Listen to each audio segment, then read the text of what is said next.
Olá, nós somos o Grupo Espírita Irmão Áureo e este é um estudo minucioso do Evangelho à luz da doutrina espírita.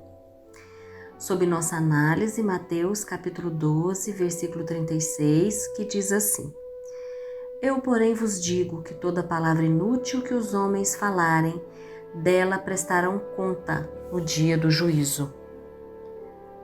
A palavra ou expressão em destaque na noite de hoje é prestarão conta.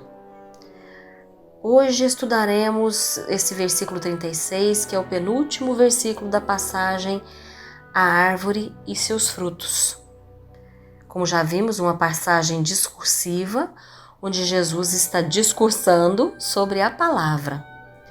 Palavra em sua mais ampla acepção, em uma perspectiva integral, a palavra dita, pensada e sentida, e como vimos no estudo anterior, a palavra vibrada. A ciência já entende hoje que a palavra transcende o fonema, a sílaba, o vocábulo. Existem várias formas de linguagem: gestual, facial, não linguagem, linguagem sonora, gráfica, pictórica e a linguagem ondulatória ou sequencial. É como sugestionamos e somos sugestionados. É como incidimos e refletimos por meio da linguagem. Todo esse conjunto de coisas sintetiza-se no logos. O principal aspecto que especifica o logos e que nós já vimos aqui é o poder de criação, o poder de gerar, aparecendo inclusive no contexto do Evangelho de Gênesis, de João, Apocalipse, como elemento de criação. A palavra cria, como já vimos, tanto positivo quanto negativo, o que edifica e o que destrói. Cria o que dá vida e o que mata. No versículo anterior, dentro dessa possibilidade de expressão, vimos o extrai como pôr para fora os sentimentos e as ideias por meio dessa amplitude do logos. Existe uma linguagem também psicossomática, onde muitas doenças do corpo são uma forma de linguagem do nosso inconsciente, que fala por meio de tumores, dermatites, problemas gástricos, ortopédicos, etc., exteriorizando o que o inconsciente quer dizer. As emoções mais profundas, ocultas e nocivas ao psiquismo afloram, se externam na forma de patologia. E o versículo de hoje vai nos dizer, repitamos mais uma vez: Eu, porém, vos digo que toda palavra inútil que os homens falarem, dela prestarão contas no dia do juízo. A expressão usada no versículo está dentro do contexto de logos. Estamos falando aqui dos efeitos negativos, desagradáveis, sofríveis da palavra mal empregada, da forma de expressão tóxica. Não estamos falando do desgaste natural da máquina, mas daquilo que é autopatrocinado, autossabotagem, ou seja, quando a mente faz o corpo sofrer porque deseja se expressar. De certa forma, quando temos uma enfermidade, estamos pagando uma conta. O corpo fala pelo nosso inconsciente e não há como não pagar. A mente faz o corpo sofrer. Por isso, a expressão em destaque para estudo na noite de hoje é prestarão conta. O que vem a ser isso? Bem, no grego, a palavra é apodososi. Indo ao verbo mais próximo de onde essa palavra é derivada, apodidomi, o prefixo apo quer dizer de, didomi quer dizer dar. Portanto, de dar, aquilo que se dá. Mas em que contexto? Sempre essa palavra vai aparecer em um contexto muito específico como preço pago. Resumindo, é a conta paga, a dívida quitada, o preço pago por alguma coisa. Sempre se paga um preço que pode ser positivo ou negativo. Existe o preço que se paga para ensinar algo valioso para as outras pessoas. A crucificação do Cristo foi uma conta paga por Ele para que nós aprendêssemos alguma coisa com isso.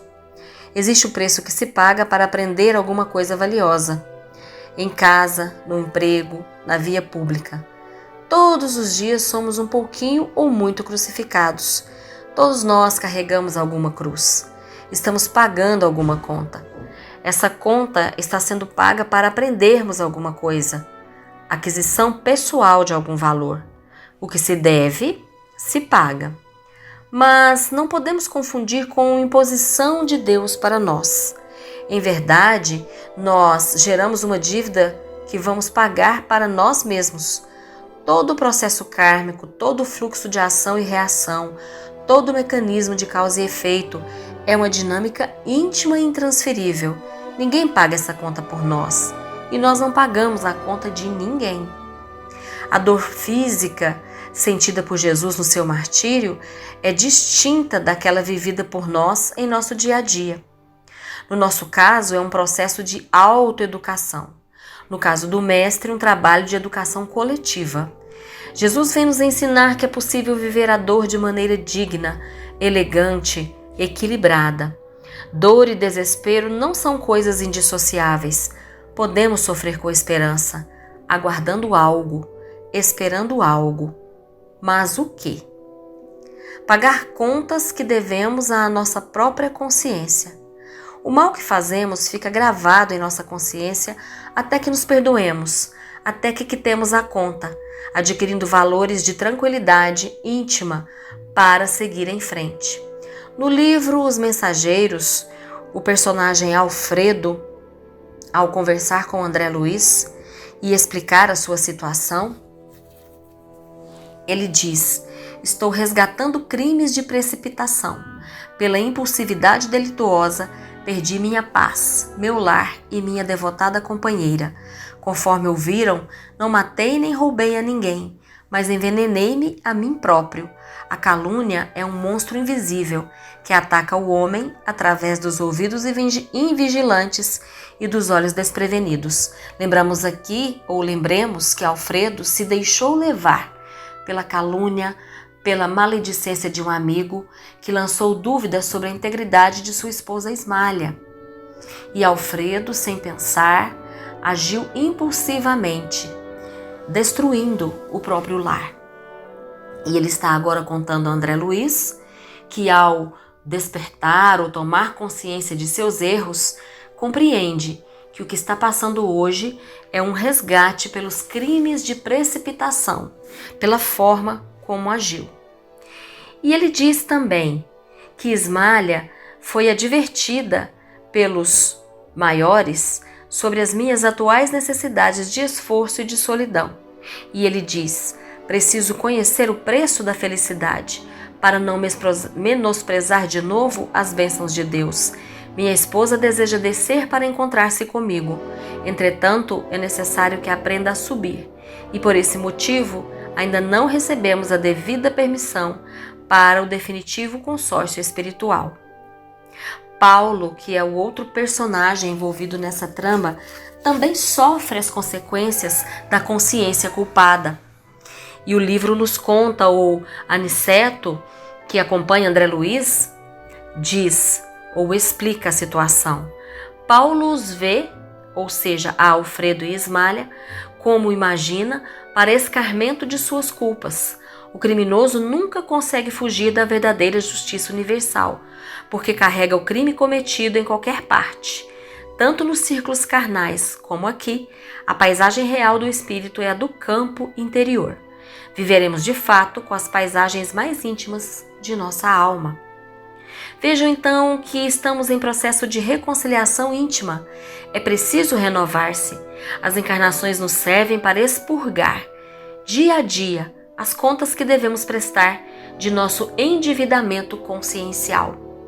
No livro Fonte Viva, lição 60, intitulada Na Luta Vulgar, Emmanuel vai comentar a carta de Paulo aos Gálatas, capítulo 6, versículo 7, quando diz: pois aquilo que o homem semear, isso também ceifará.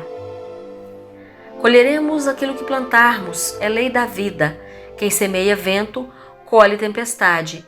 E Emmanuel vai comentar então: todo dia é tempo de semear, todo dia é tempo de colher. Todos os dias estamos semeando o amanhã e colhendo o ontem. Com as mãos colhemos o ontem, com os pés semeamos o amanhã.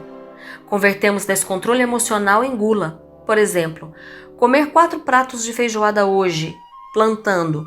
Colherei amanhã, problemas de estômago, má digestão, etc. Então é o corpo respondendo à minha emoção descontrolada. E continua Emmanuel: não é preciso atravessar a sombra do túmulo para encontrar a justiça face a face. Nos princípios de causa e efeito, achamo-nos incessantemente sob a orientação dela, em todos os instantes de nossa vida. É aquele velho ditado: aqui se faz, aqui se paga. Tudo o que fizermos no plano físico, resgataremos mais hoje, mais amanhã. A infelicidade na palavra pode ser resgatada hoje mesmo, nessa existência, nessa experiência física. A causa é a semeadura, o efeito é a consequência. Podemos compreender que o destino é o filme sendo escrito dia a dia por nós mesmos. Vamos escrevendo o roteiro e interpretando. O sentimento é o medidor de audiência. A mente é o roteirista. A boca e as mãos são os atores. O sentimento manda o recado para a mente, para a ideia. A ideia constrói o discurso e a ação, que vai ser interpretada pelo corpo. Tudo tem consequências. A responsabilidade é nossa.